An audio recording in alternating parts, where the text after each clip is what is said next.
Hey friends, I'm Gio, and welcome to my channel. This week is about falling in love with someone unexpected.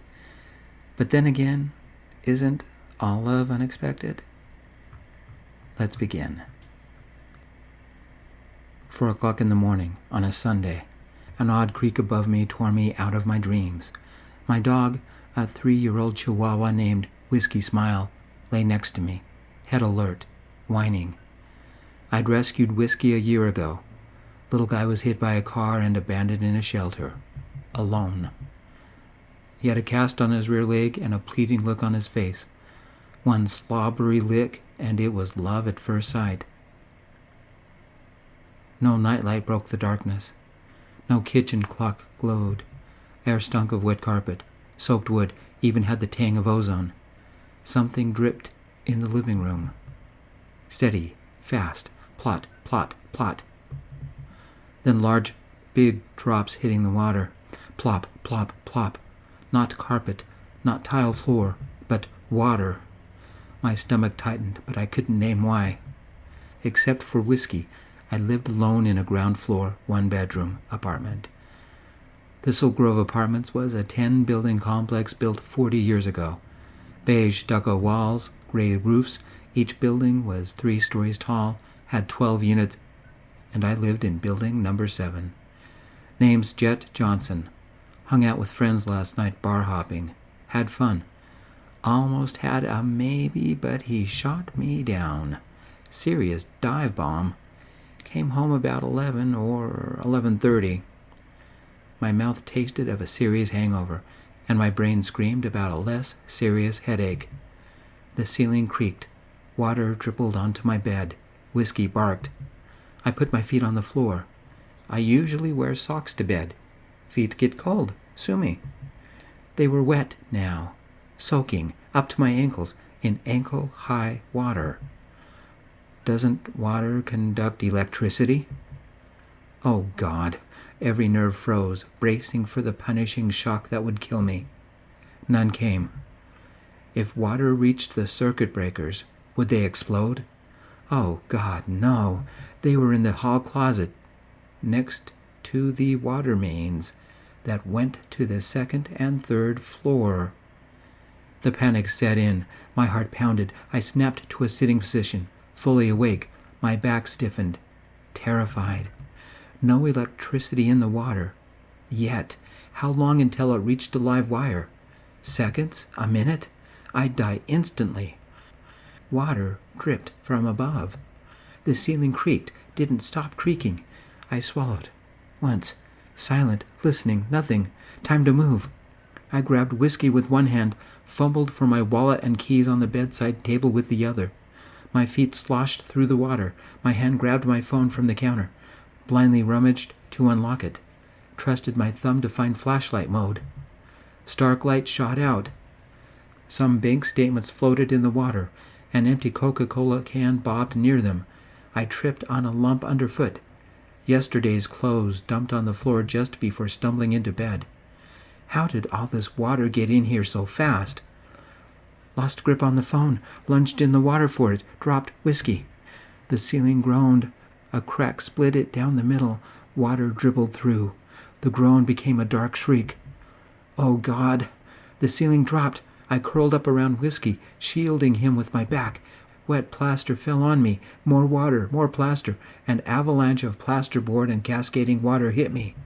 A waterfall of plaster and dirty water and metal bits. How much water was up there?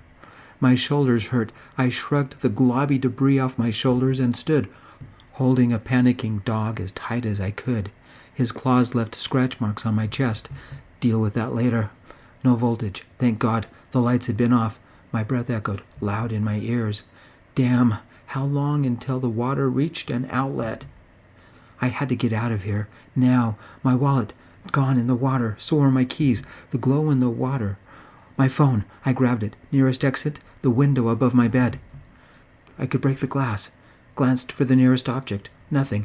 I jumped on my bed, setting a barking Chihuahua on the pillow. Opened the window, kicked the screen out, picked up the dog, and somehow made it through the window.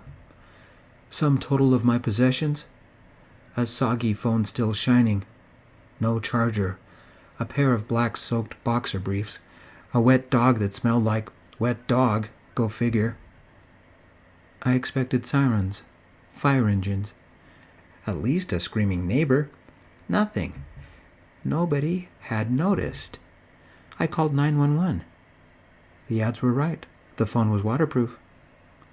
Cops arrived in 2 minutes, firemen in 5, ambulance in 8, building power shut off in 12, building water shut off in 13. The paramedic sat me down in the back of the ambulance, gave me a blanket, gave me one for my dog, took my vitals, checked for injuries, scrapes, bruises, scratches from my dog, and one long cut on my back. Otherwise, fine. They treated all of them, and then I called my best friend, Nico. He was there in 15. My lungs started working. Digital clock inside the ambulance read 5:03. It had only been an hour. Nico held my hand as I made a statement to a polite officer who looked grateful for something to do. My neighbors clustered outside, enjoying the late-night circus. Somebody took video with their phone. A neighbor I recognized as someone living in my building kept saying, "You can't blame me, it's not my fault." A fireman came over. "Jett, as near as we can tell, anything that was on the floor is soaked." "My bed, my clothes, couch?" He shook his head. "You're lucky you didn't get electrocuted. We believe the water hit the breaker box, caused a short that tripped the master breaker, and shut down power to your unit." Pulling the blanket tighter about me, I asked, "Do you know what happened?" "The people in the unit above yours are on vacation, but the problem actually started in the third-floor unit." "What do you mean?" Nico asked. "The tube carrying water to their ice maker developed a leak. Evidently, they allegedly told the landlord about it Friday night, and was told to shut the water into their unit off, and maintenance would see to it Monday. They duct-taped the tube instead. It leaked, but into the wall, which caused the water to flow into the second-floor unit, which completely flooded even worse than yours, and that leaked into the space above your ceiling. You know the story from there. Before we leave, we'll make sure you have the case number to file with your insurance." Nico's eyes narrowed. When he spoke, his voice had garnered that serious note he used to deal with obstinate customers. "You mean it's been leaking for more than 24 hours and nobody noticed?" "Apparently," the fireman said. "I'm sorry this happened." I nodded. "Can I get anything from my apartment?" "If it's electronic, paper, or furniture, it's about as useful as a wet Kleenex." "Even my laptop? I need that for my life." He gave me a sad smile and eyed my stockinged feet. "Ground zero to the living room ceiling collapse. Look, there's broken glass in there. We can't let you in." "What about me?" Nico said, showing off his high tops. The fireman eyed them and nodded. "There's no power, so I'll bring a flashlight." "There's garbage bags under the sink," I yelled after them. Finally, the night manager showed up. A woman in her early 50s, speckled hair in disarray, cell phone superglued to her ear, cigarette on her lips. She walked to the open door of my unit, not entering, just leaning inside to look. Nico finally came back, my sodden clothes crammed into 2 garbage bags. "I found your wallet and keys, even your laptop. Maybe you can get the data transferred to a new one?" His voice pretended to sound hopeful, but it didn't hide the tiredness he was hiding. "What is it?" I asked. Nico set the bags down beside me. "There's no way you're moving back in there. Not for 6 months. Your landlady says there aren't any other vacancies. Can't move in with me. My wife thinks our place is crowded enough." I glanced at what Nico salvaged of my life, pulling the blanket tighter about me. Know a place I could crash? Maybe an old barn? He reached behind his back to itch his lower spine. "Actually, I do. His name is Riven Scarsdale." Whiskey shook, even with the blanket, Water splattered everywhere. I held him tight. "What nationality is that? Irish?" Nico shrugged, his eyebrows knitting just a little. "Nice guy. He and his sister are cousins on my mom's side. Owns a 3-bedroom, makes good money specializing in accessibility, adaptive screen formatting, that kind of thing. Been looking for a roommate. Cheap rent, half the utilities. You might actually come out ahead." "I'll take it," I replied, but something told me I wasn't getting the full story. "What aren't you telling me?" "Well, he's gay, like you, and kind of intense. Look, he means well, but he insists on being independent. Most people only last a few months living with him. They don't understand." "What do you mean?" "He doesn't go out, gets stressed way too easy." Before Nico could say more, I had to make another statement to the police, another to the manager, and then one to the fire marshal, and then somebody I didn't know. Insurance investigator or something like that. By 9, 5 hours after the disaster, Nico had contacted Riven and then taken off for work. A few minutes later, Riven texted me. "Nico said you need a room. You have passed the background test, so I am favorable. I live at 1704 Sweet Virginia Apartments. Welcome aboard. Leave your shoes at the door. $400 rent due on the 4th, plus half of bills. Pets welcome. You get 1 room, 1 shelf in the fridge, 1 shelf in the pantry, 1 shelf in the cupboard. The closet near the bathroom. When you get here, I will be at work, but the front door will be unlocked. Do not disturb me until 4 p.m. Key is on the table next to the renter's agreement. Please read through it and the rules. If you agree, then sign. Lock up after you arrive. I look forward to meeting you." A second text. "Have a cookie. I made them last night." At least he's thorough. Maybe a tad anal, too? I drove to Sweet Virginia, Vegas's newest high-rise.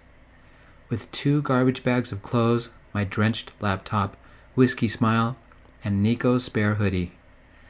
I pulled into the parking garage across the street from the high-rise, hauled my dog and garbage bags to the door. The doorman opened the door for me. "You must be Jett. Riven called down and said to expect you. Said your neighbor's flood destroyed everything. I'm sorry about that." "Can you tell me about Riven?" "Quiet, keeps to himself, not a lot of guests, never leaves." "He doesn't go anywhere?" "Has everything delivered. Real hermit living in the heart of Sin City. Need some help with your bags?" "I've got it. Just point me to the elevator." I rode the elevator to the 17th floor. It smelled of fresh paint, new carpet, and curry. It had the usual beige walls, utilitarian light gray carpet, and ordinary doors with peepholes. Some units had doormats. One had a wreath of artificial flowers. Riven's condo had a mat, a simple black and white geometric rectangle. A burnished silver handle ordained the pristine door. Not a knob you turn, but a handle you push down. A small sign beside the door read, "Flee now. Unwelcome guests will be subject to dinner." What was I in for? Just as his text said, the door was unlocked. I walked in. What was this place? No chairs, no sofa, no dining room table, no TV. Only 3 bar stools lined up at the empty kitchen bar. No coffee maker, no clutter or knickknacks anywhere.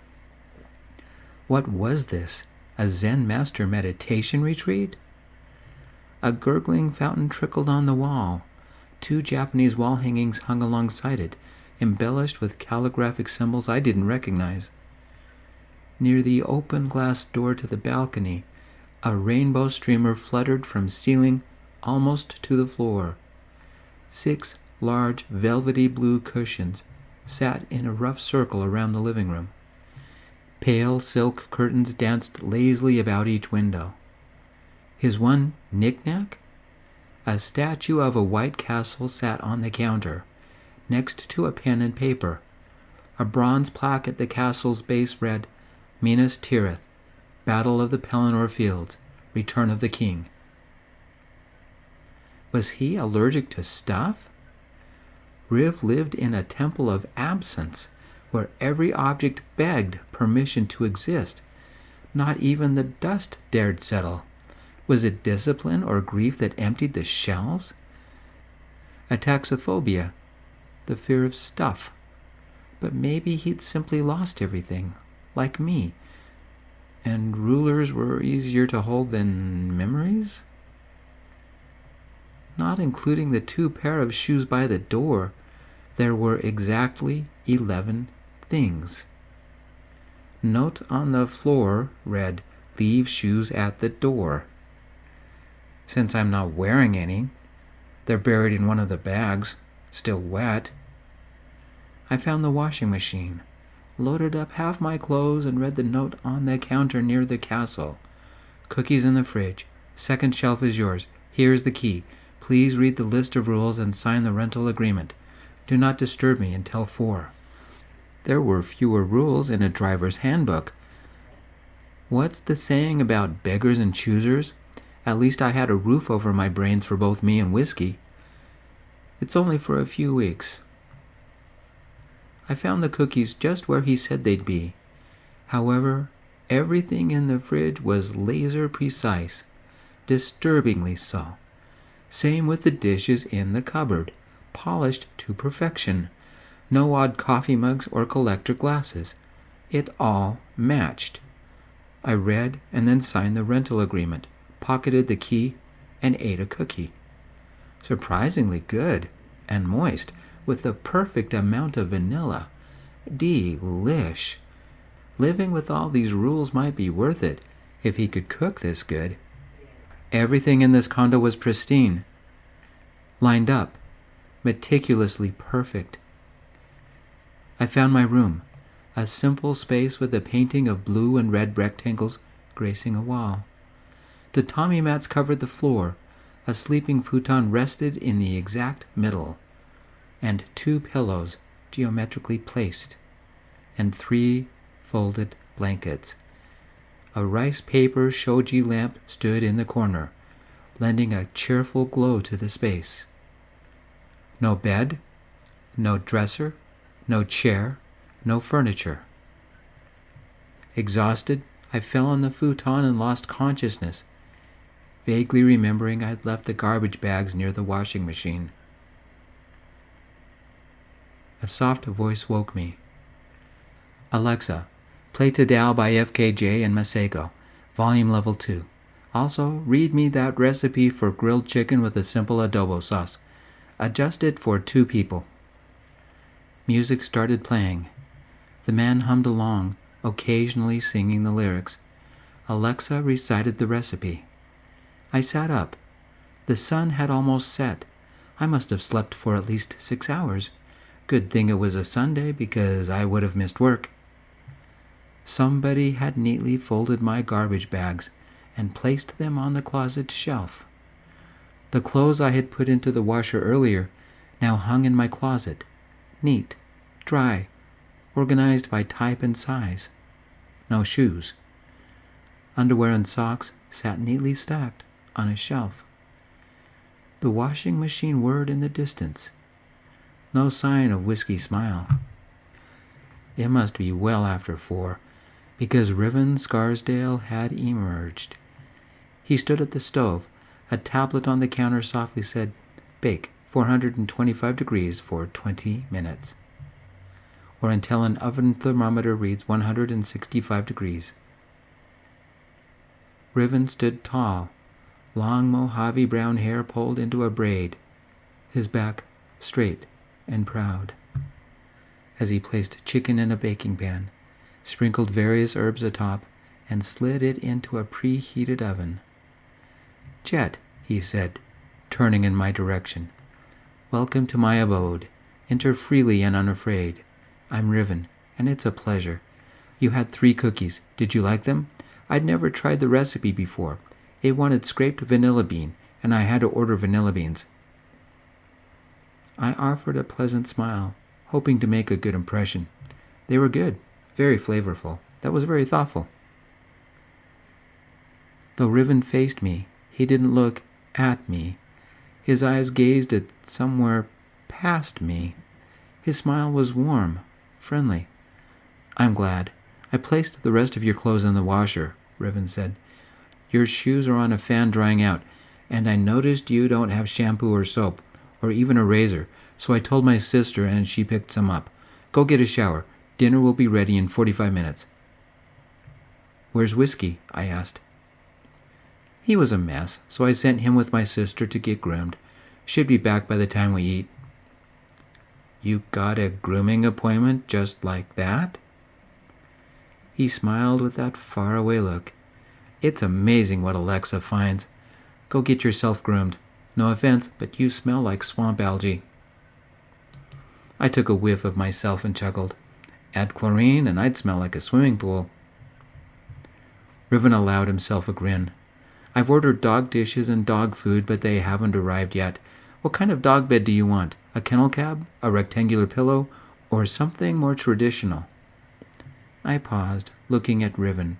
"Hold on. I'm not sure when I can pay you back." With a simple shrug, he said, "Gives me the chance to try out new recipes."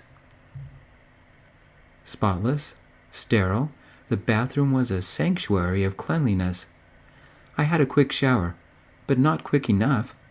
Riven had dinner served, my clothes folded and put away, the counter wiped down, and plates and utensils on the counter by the time I walked out of the bathroom. Some lady whispered, "You haven't told him? Why?" I imagined Riven shrugging.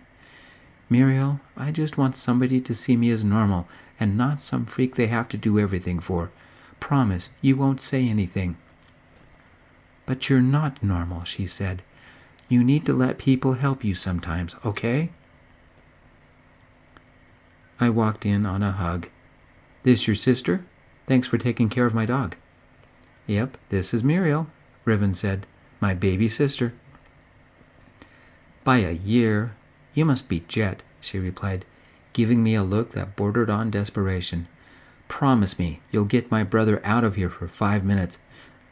Riven nodded as Muriel moseyed to the door, slipped her shoes on, and left, with a long, lingering look as if she wanted to say more. Whiskey looked up from his new dog dish, yipped, and ran to me like he hadn't seen me since this morning. He jumped into my arms, leaping 4 feet from the ground, licking my face. I caught him, his 15 pounds enough to make me step back. He smelled like bubblegum shampoo, his fur soft and slightly damp at the roots. His toenails had been freshly clipped, and a tiny blue bow, crooked but charming, was fastened just behind one ear. "Dinner's ready," Riven said, standing near the counter. "Tonight's offerings: Mexican chicken with adobo sauce, a salad of avocado, black beans, and corn, and for dessert, cookies with ice cream. My world-famous combo." He gave a quick bow, almost, but not quite, angled toward me. His smile looked genuine, but something in his voice faltered at the end. Why didn't he ever look directly at me? Always in the vicinity, but never at my face. Soft jazz hummed through the speakers. We talked about the flood. Was that really just this morning? It felt like another life. He listened intently, asking questions that didn't quite land. "How did you know you were flooding?" "I didn't. I stepped in water and saw the light catch it across the floor." "Was everything in a different place?" His brows pinched, lips pressed into a line. "It was, especially after the ceiling gave in. It felt like navigating a maze. Good thing my phone was on flashlight mode." "What's that?" I blinked. Surely he knew. Still, I swallowed the reaction and softened my voice. "It's when you turn the phone's flash to full brightness to light your way."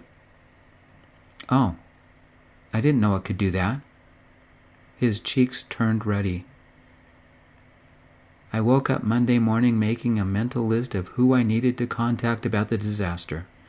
My clothes, which had been in the dryer last night, were folded on the shelf or hung in the closet. Button-downs with button-downs, tees with tees, all organized as if some midnight fairy godmother had waved her wand. Riv was polishing every surface by the time I exited my room, and a robot vacuum cleaner vacuumed the spotless floor, and any trace of dinner last night was gone. The condo had gone back to normal, to empty. Morning, I mumbled, and remembered what Muriel had asked yesterday.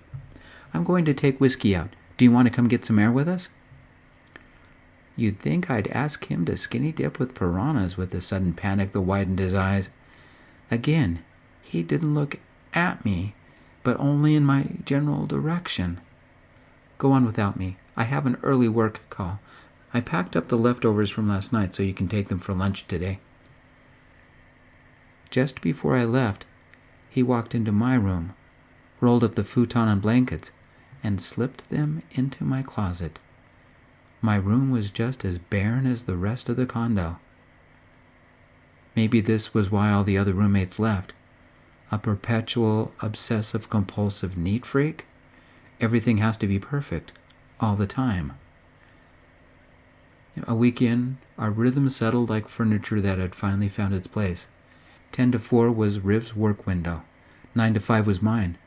Afterward, one of us made dinner. Odd days for me, even days for him. My schedule shifted depending on the day, but his cleaning never did. I learned to match the condo to his preferences. Everything just so. Whiskey liked him. Can't argue with that.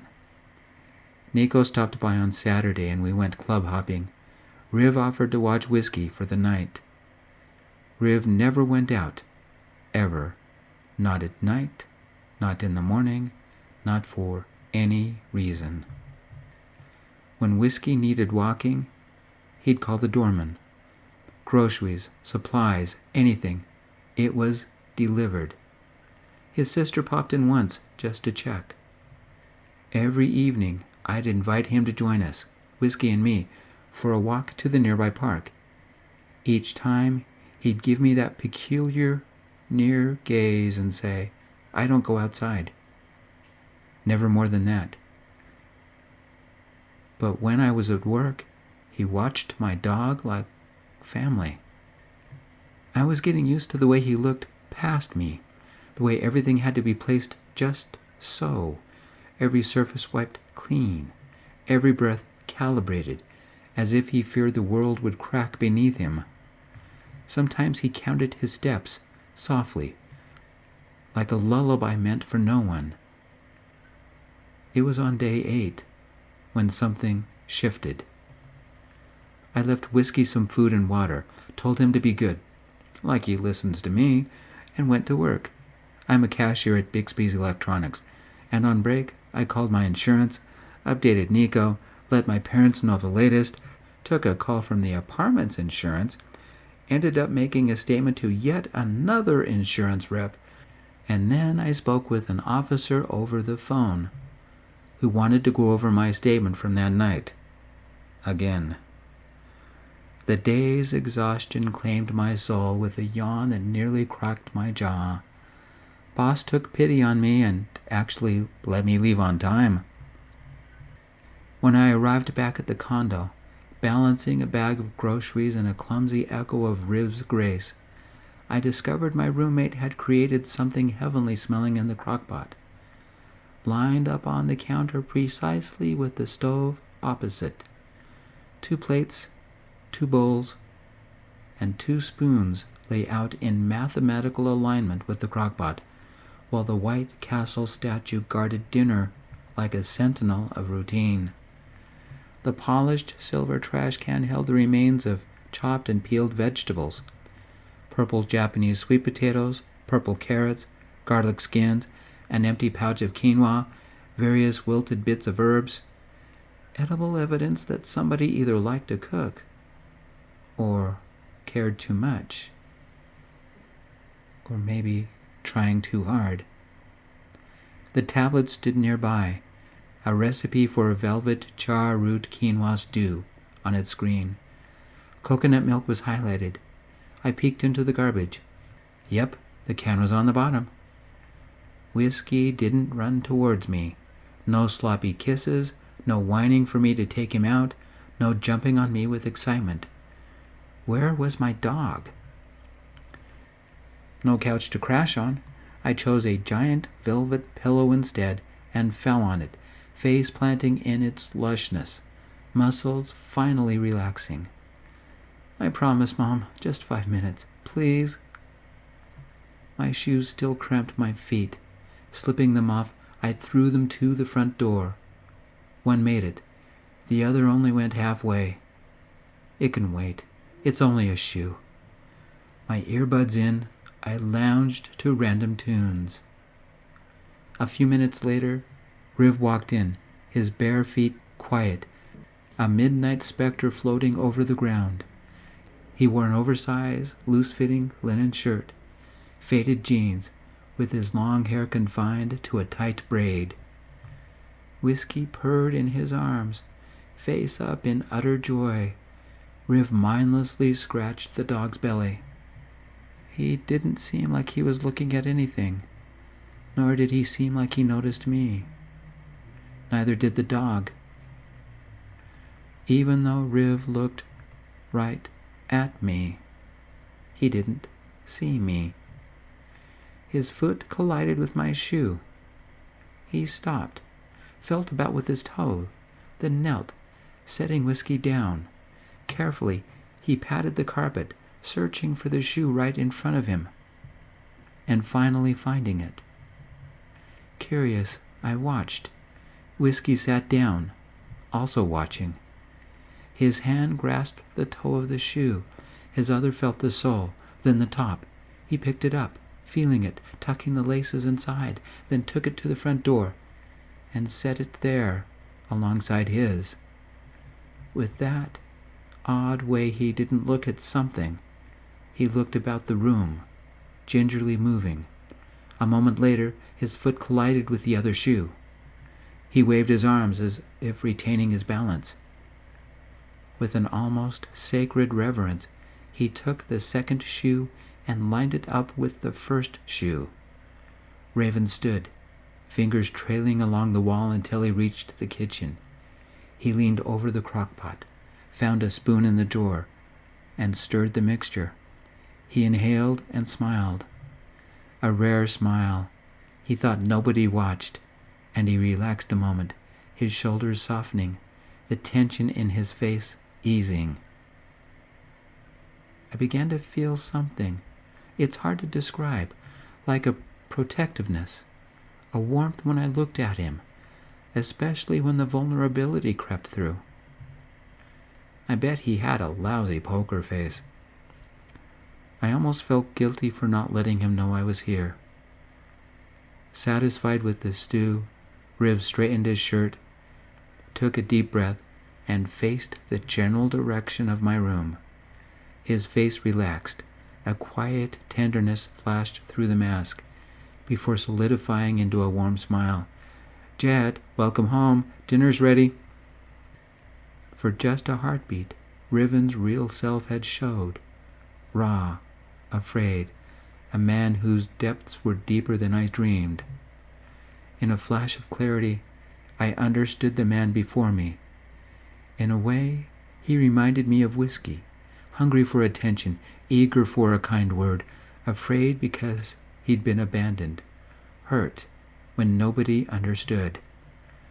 Alone in his own private kennel with no definable future, rarely venturing out in a world full of speeding cars and random sidewalk cracks. Control freak? No. Riven carefully orchestrated his space to protect himself, could not endure the slightest chaos, not because of some minimalist fashion trend, but because for him it was survival itself. I understood why he moved the way he did, why his condo had no furniture, why everything was exact to the point of laser precision. even the things in my room, even why the pillows were velvet.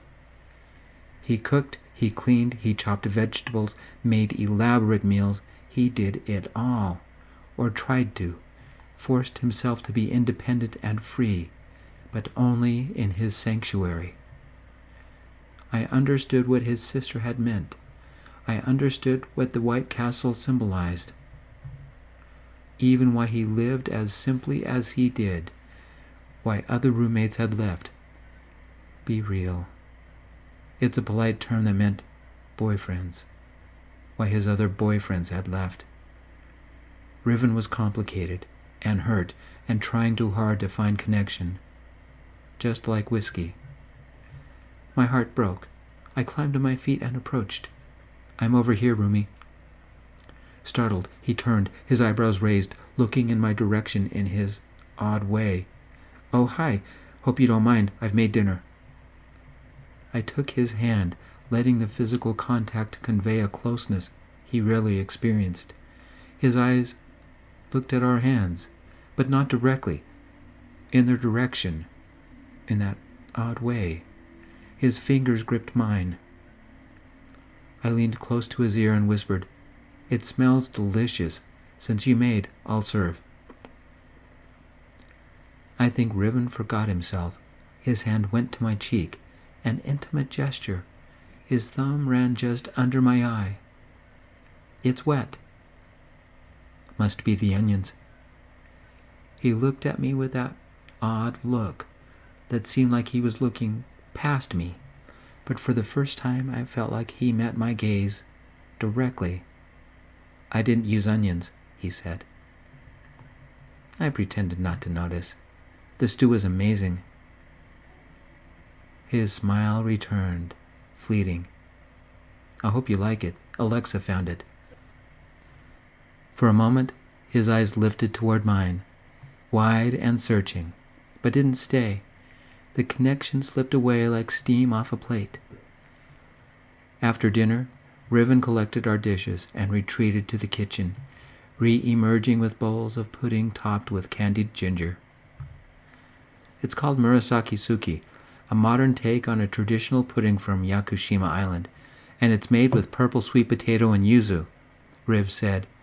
That's an island off the coast of Japan. Sitting down again, he pushed one bowl gently toward me, hand fumbling for a spoon that wasn't there. His expression tightened. "Shoot, forgot the spoons. Be right back." He darted off too quickly. I leaned back and took a breath. From the kitchen, I heard him muttering, softly. Japanese maybe? A mantra? His breath was audible, fast and uneven. What must it feel like to have your routine shaken by a stranger, one soaked from flood water and tracking chaos through your careful, curated world? Riven tried so hard to play host, but something, some invisible hinge, kept him from letting go. I rose quietly, picking up whiskey, barefoot, the music disguising my steps. If I was right. Riven stood still by the stove, staring at the corner like it held answers, eyes open, unfocused, his breathing shallow. I lowered whiskey gently between us. Riven's hands reached out instinctively, holding the dog close.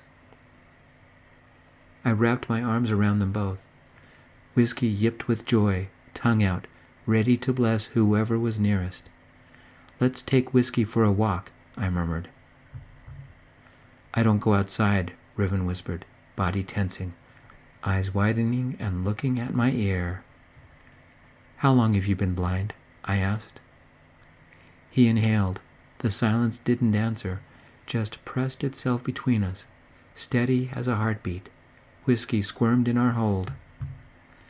"You hit it well, here inside your condo. It's safe, I understand. But don't you ever want to experience the world?" Riv tried to pull away, but I wouldn't let go. "I didn't want you to find out." "Why hide who you are?" I'm not blind. I can still see, a little. I've got this tiny window I look through. I call it my periscope. The technical term is central scotoma with partial peripheral field loss. It makes me different. Been like this since I was born. Something about my eyes not developing right. A kind of congenital defect, I guess. He wriggled free, slumping onto a stool. Alexa, tell Jett about my condition. The pad began speaking.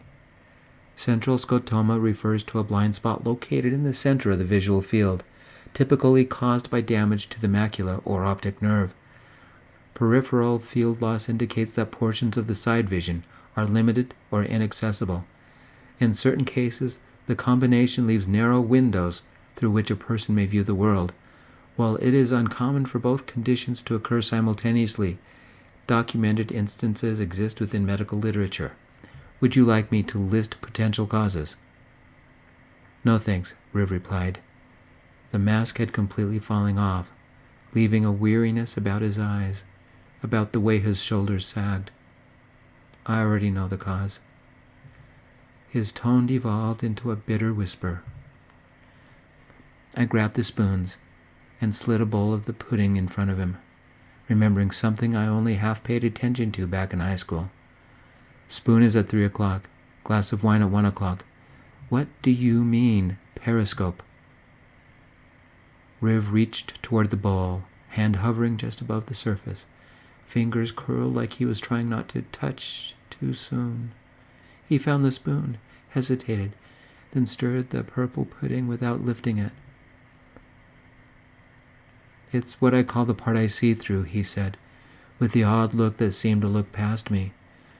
Not the medical term, just mine. It's this little patch where things are real.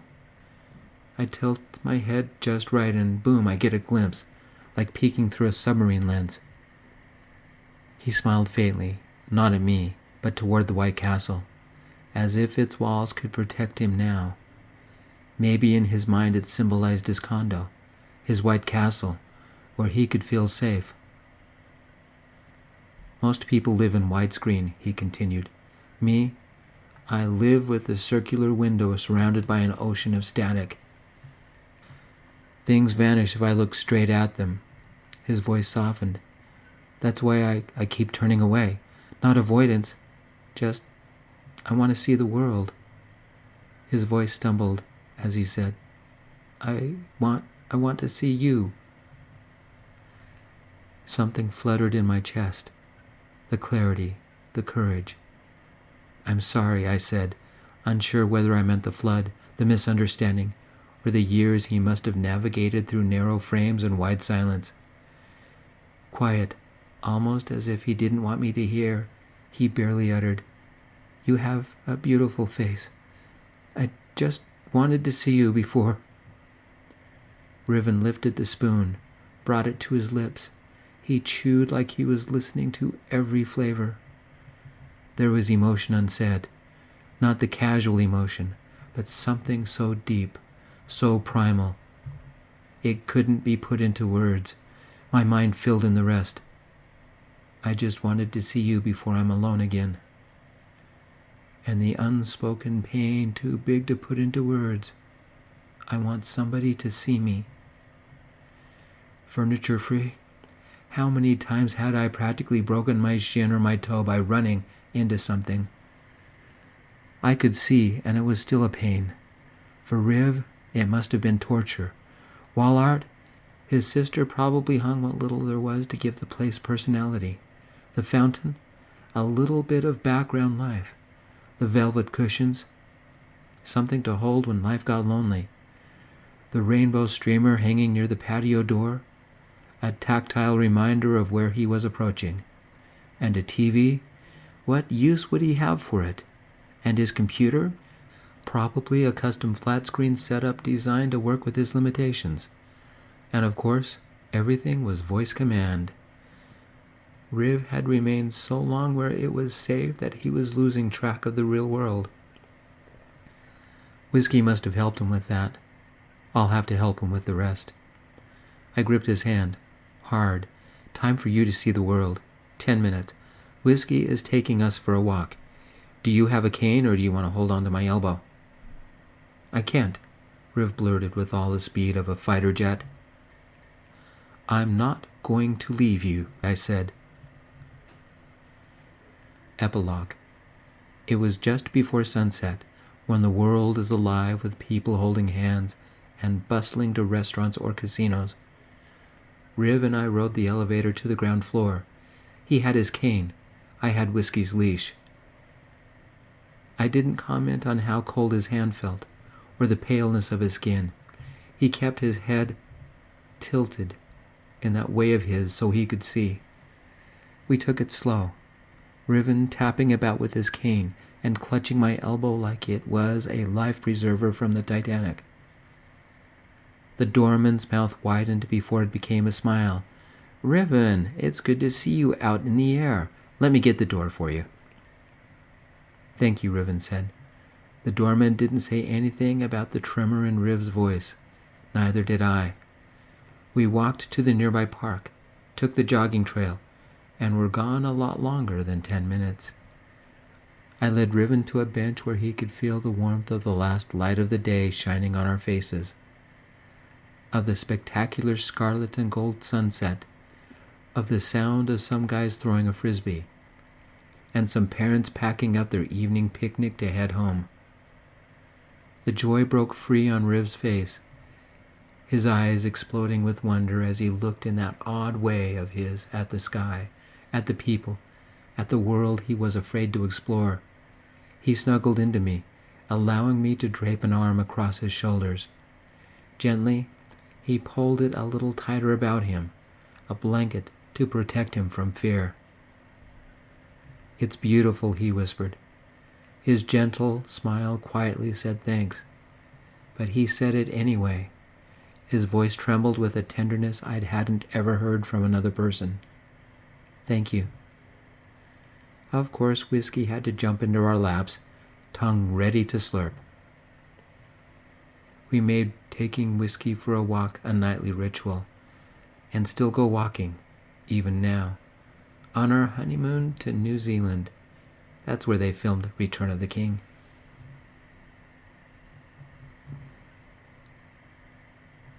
Thank you, everybody, for joining me. I appreciate it. I'm Gio, your writer and narrator. This has been a fun story to write. Thank you, everybody, for joining me.